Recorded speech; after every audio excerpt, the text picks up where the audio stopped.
Olá, bem-vindos ao canal Mil e Uma Histórias. Bem-vindos ao nosso bate-papo de gente grande. E se você ainda não me conhece, aqui quem fala é Luciana Marinho. Eu sou escritora e contadora de histórias. E às terças-feiras aqui no canal rola o bate-papo de gente grande, com convidados especiais, onde a gente discute literatura, contação de história e outras reflexões sociais. Se você chegou até aqui, mas não se inscreveu ainda no canal, aproveita, se inscreve aí, ativa as notificações e vem com a gente até o final. Tá cheio de conteúdo relevante e o nosso convidado de hoje é uma pessoa muito especial. O nome dele é Aleixo da Rosa e o Aleixo é professor de filosofia, escritor e acadêmico de letras. Ele dá aulas na rede pública de ensino na cidade de Passo Fundo, Rio Grande do Sul. Convidamos o Aleixo porque aqui conversamos que a contação de história e a literatura são ferramentas essenciais para levar até as crianças assuntos muitas vezes complexos. Como nós já falamos aqui outras vezes, toda criança é um pequeno mundo em si mesma. É um ser humano completo, porém em desenvolvimento. Ela ainda está aprendendo a nomear os sentimentos e construindo a sua identidade social e cultural. Diferente de nós, os adultos, o universo lúdico é um recurso muito importante para que a criança possa entender esse mundo, esse universo e os próprios sentimentos de uma maneira mais rápida e agradável, através da literatura e das histórias. Nossos sentimentos enquanto ser humano vêm se repetindo ao longo dos anos. E aí aparecem as fábulas, as histórias, os contos de fadas e o simbólico na literatura. Para a gente aprofundar esses porquês, esses sentimentos, essa construção cultural e social, pedimos a participação do Aleixo para conversar um pouquinho sobre o que a filosofia pode agregar ao universo das histórias. Eu vou passar a palavra para o nosso convidado, mas ao final do vídeo eu volto para fazer o fechamento do nosso bate-papo. Além disso, fique atento, porque na descrição do vídeo eu vou informar alguns livros que você pode trabalhar com as crianças com as quais você convive, uma literatura infantil que entra nesse universo da filosofia e um material extra. Então fique atento, eu vou passar a palavra para o nosso convidado, mas eu volto.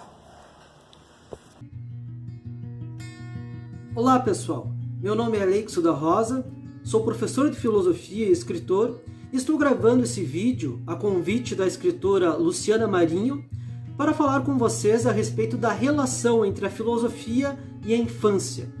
Será que nós podemos ensinar filosofia para as crianças? Será que o ensino de filosofia é útil para o desenvolvimento infantil? Será que é possível ensinar uma criança a filosofar? Será que isso contribui de alguma forma para o desenvolvimento tanto afetivo quanto cognitivo de uma criança? Essas questões que eu vou tentar responder ao longo desse vídeo.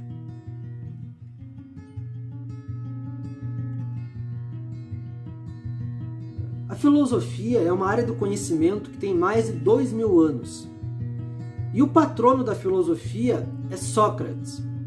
Sócrates ficou conhecido como um indivíduo que chegava para as outras pessoas e perguntava para elas a respeito do significado de ideias, de conceitos que elas falavam todos os dias, que nós falamos todos os dias, mas que raramente nós paramos para pensarmos o que cada palavra, o que cada conceito significa, o que significa cada ideia. Ideias que usamos no dia a dia, no nosso cotidiano. Por exemplo, muitas vezes nós falamos que algo é injusto, ou que algo é justo, ou que é uma injustiça.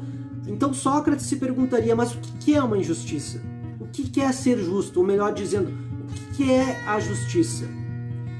Essa atitude de indagar a respeito das coisas básicas, de indagar a respeito sobre as próprias ideias, sobre as ideias dos outros, é uma atitude que as crianças também possuem, né?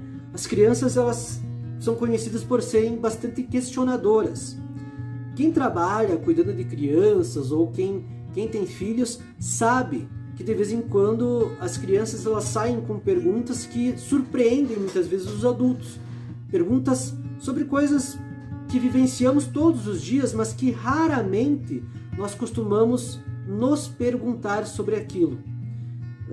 Então, essa atitude questionadora que as crianças possuem é uma atitude que está presente na filosofia. Na verdade, é o cerne, eu diria até, da própria filosofia. Né? A filosofia ela é uma área do conhecimento que ela se pergunta sobre as coisas, ela indaga.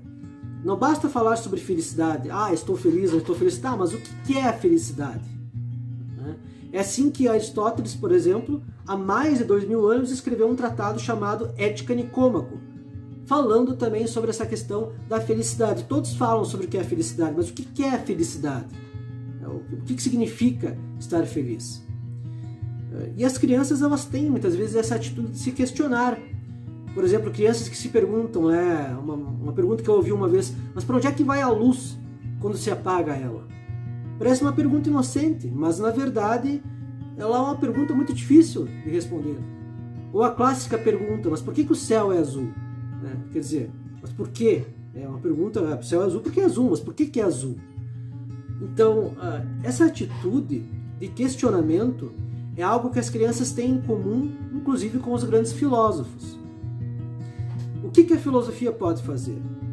A filosofia ela pode ajudar a incentivar as crianças a questionarem as coisas e a não perderem essa capacidade de questionar. Porque o que acontece? Muitas vezes, na infância, as pessoas são questionadoras. Elas possuem mais ou menos naturalmente essa ideia de questionar a respeito das coisas, a respeito da vida.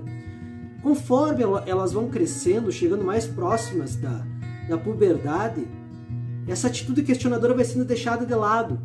Muitas vezes até por culpa do nosso sistema educacional, por culpa da própria sociedade, porque muitas vezes é difícil você responder a certas questões. Então, na verdade, é melhor você simplesmente dizer para a criança ficar quieta, ficar em silêncio. Muitas vezes a mensagem que nós mandamos para as crianças é essa, de que elas têm que parar de se questionar a respeito das coisas.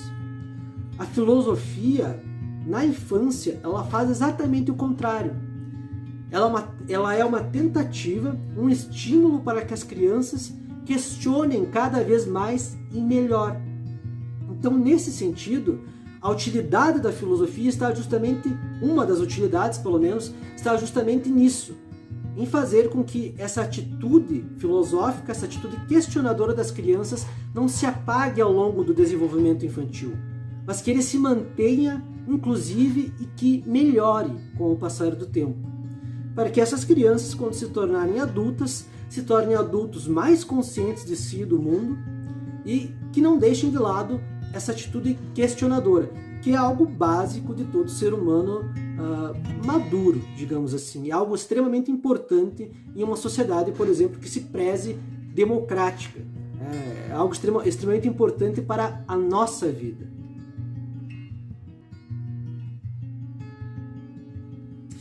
Então, a resposta da primeira pergunta nós já temos. Como que a filosofia pode ser útil para o desenvolvimento da criança? Ajudando ela a manter viva essa atitude questionadora.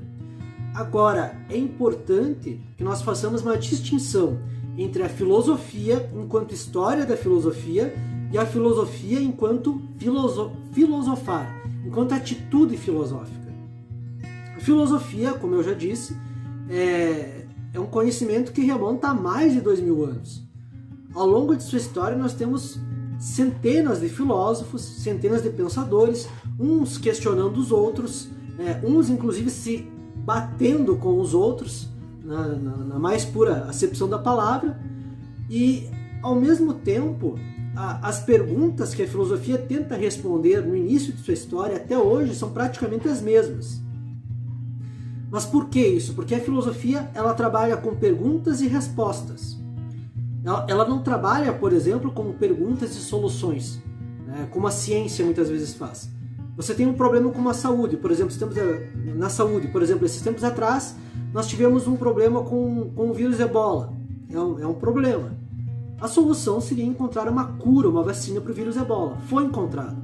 Foi encontrado, acabou o problema. O problema foi solucionado. A filosofia, ela é diferente. Ela trabalha com perguntas e cada época vai ter a sua resposta, vai ter um filósofo, né, ou o conjunto de filósofos, os filósofos, que irão responder a essa pergunta. Então, a pergunta, na verdade, ela nunca cessa. Ela nunca acaba. Como diria o Fernando Sabater, um filósofo contemporâneo, cada resposta não enfraquece uma pergunta filosófica. Muito pelo contrário, a resposta ela faz com que a pergunta ganhe ainda mais força. Então nós temos na história da filosofia uma coleção de respostas a determinados problemas, a determinadas perguntas. Ora, não é isso que se faz com a criança. Você não vai chegar para uma criança, por exemplo, de 5, 6 anos de idade e falar com ela necessariamente sobre Immanuel Kant, que foi um grande filósofo do Iluminismo, por exemplo.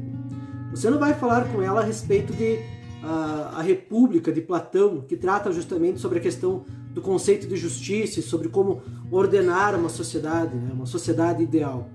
Até porque essas questões não estão adequadas, essas respostas não estão adequadas à idade da criança.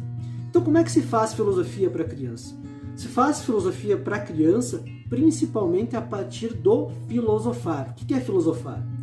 A base do filosofar é aquilo que nós falamos a respeito de Sócrates. É a atitude de se colocar perante o mundo e se questionar a respeito desse mundo, se questionar a respeito das coisas. Isso é filosofar. E ao mesmo tempo, tentar fazer com que essas respostas sejam as mais racionais, lógicas e coerentes possíveis. Quer dizer, não vale qualquer resposta, né? Você precisa ter uma resposta que ela é uma resposta mais ou menos racional. As crianças possuem essa racionalidade? Possuem, pelo menos em termos latentes. E o que o filosofar faz é justamente atiçar essa lógica, atiçar essa racionalidade nas crianças através do questionamento. Então, se trabalha com filosofia não a partir da história da filosofia, não necessariamente. Algumas vezes se pode até citar um ou outro filósofo. Existem algumas coleções, inclusive, que apresentam os filósofos para as crianças. Eu acho até importante isso. Claro, é importante. Mas ao fazer essa apresentação, muitas vezes é necessário que se faça de uma maneira adequada à idade. Também não é tudo aquilo que está presente na história da filosofia que se deve discutir, por exemplo, com uma criança de 5 anos. Talvez não seja o mais adequado. O filosofar, ele parte a partir do questionamento da própria criança. Ele surge a partir do questionamento da própria criança. Quer dizer, daí a comparação também com Sócrates, porque Sócrates tinha um método onde ele perguntava para as pessoas as coisas. Um método que ficou conhecido como maiêutica, a arte de trazer à luz, de fazer com que o indivíduo, se questionando, fosse se percebendo sobre o mundo ao seu redor, sobre si mesmo, se percebendo melhor. Então, se trabalha com a criança principalmente a partir do filosofar.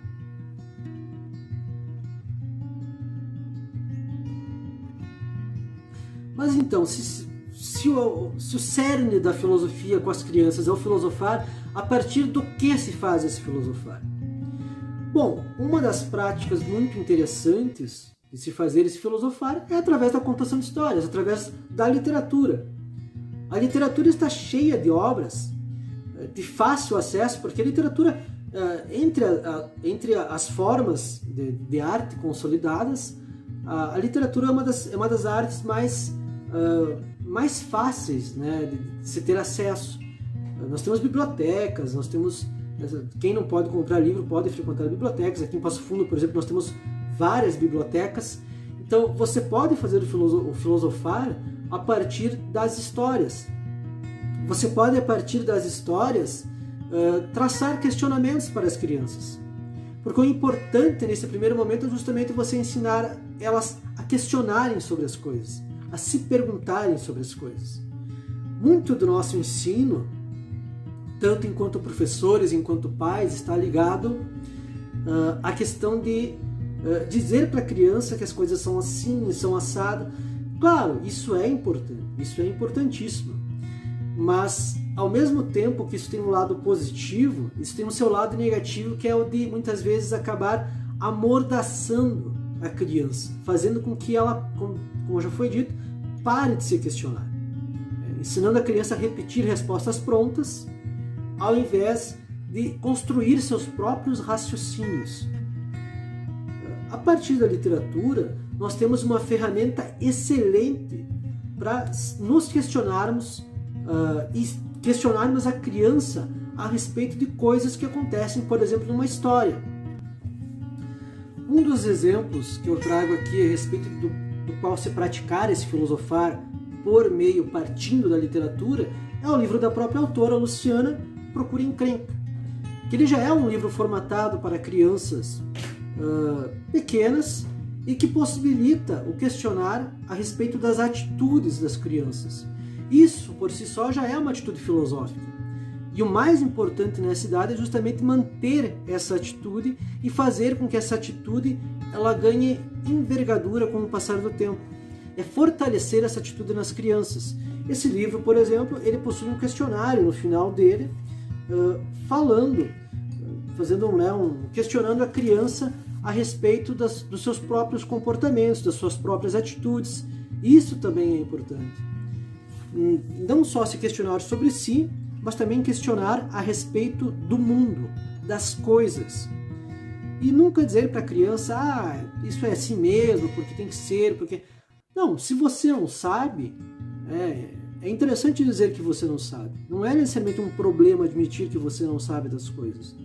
Muito pelo contrário, isso faz parte, inclusive, da atitude filosófica. O próprio Sócrates dizia, só sei que nada sei.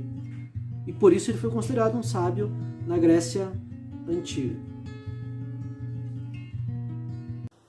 Obrigada, Aleixo. Obrigada também a você que nos acompanhou até aqui. Obrigada, Aleixo, pelo carinho de ter trabalhado o meu livro na tua apresentação, Procura Encrenca.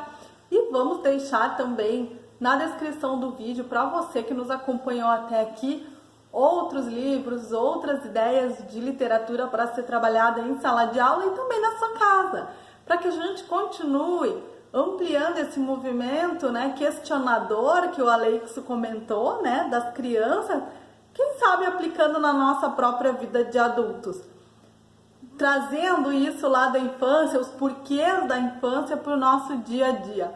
Quantas coisas a gente vai descobrir de mudanças de atitude, mudanças de sentimento em nós mesmos e quem sabe na nossa sociedade, Espero que o conteúdo de hoje tenha sido relevante para você, que te ajude profissionalmente e pessoalmente. E se você quiser, deixa os comentários, deixa sugestões de assuntos que você gostaria de ver aqui no nosso canal e outros convidados também. Você pode colocar os comentários aqui no vídeo mesmo ou enviar para o e-mail que a gente indicou na descrição. Fique bem à vontade e se você gostou, deixa seu like, se inscreve no canal, ativa as notificações que vem muito mais conteúdo por aí. Na sexta-feira, lembrando que a gente vai ter contação de história nova para criançada. E se é a primeira vez que você nos visita, dá uma conferida nos vídeos que estão disponíveis no canal. Tem outros temas que já foram debatidos aqui no Conversa de Gente Grande e tem muita contação de histórias para criançada e para turminha jovem. Dá uma espiada, dá uma zapiada e escolha o conteúdo que você deseja assistir. Muito obrigada pela sua companhia, um beijo no coração e a gente se vê!